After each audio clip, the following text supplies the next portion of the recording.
Hey, good morning, guys. We just got through, or I just got through posting a video on using full pressure plus P loadings in 45 ACP using 250 grain Everglades projectile, and then also using the 230 grain cast Lee.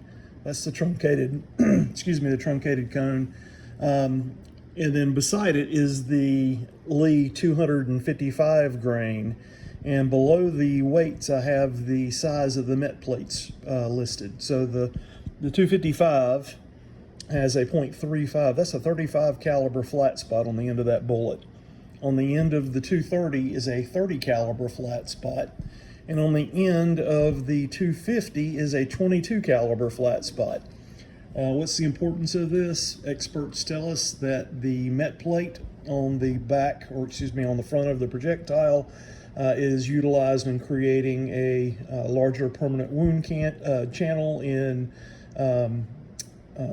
ballistic scenarios where a non-expanding projectile is used. Okay, just got through using, or like I said, posting a video sort of exploiting the full plus P pressure for the 250 grain Everglades and also the 230 grain cast bullet that Lee has. And this is basically what quick load looks like. It gives me a pressure curve down here, shows what the pressure is, and then also models out what the velocity is going to be at the end of the barrel in this case, which is 5 inches. So I have this area over here where I set up what the dimensions of the cartridge is, what the amount of volume of the cartridge is, how much will it hold, its capacity, the overall seating length, the depth of the projectile, diameter of the projectile. Basically everything about the interface in between the projectile and the case is handled in this section of the software package. The middle section basically deals with powder, and that will give us what the grain weight is for the charge. It'll tell us what our filling percentage is of the case. And then this last section gives us information about what pressure will be. So there's our 21,452. This is for the Everglades 250 grain projectile. And so anyway, less than 2,200 PSI. It gives us an estimated velocity of 958 feet a second with 510 foot-pounds of energy. And we can basically see what our information is. And if we want to find out what our velocity would be, say if we were running this through a 3-inch barrel, we can just simply move our cursor down to 3 inches, and it will give us a velocity reading over here in the corner of 883 feet a second.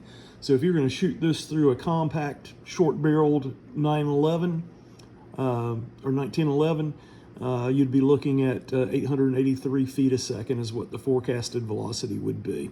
So that's quick load. That's what I use for working up my loads to make sure that I have an idea of what the pressure is. And again, this is forecasted, so there has to be some adjusting and tuning, and you have to basically sort of use sound load practices. You just can't dial up something that's max pressure and throw that in, because again, this is all sort of a test, and sometimes the software is wrong, but if it's done and used properly, actually it will give you pretty close results. So anyhow, that's how I basically utilize full pressures for the bullets that are used. I've got a pressure curve.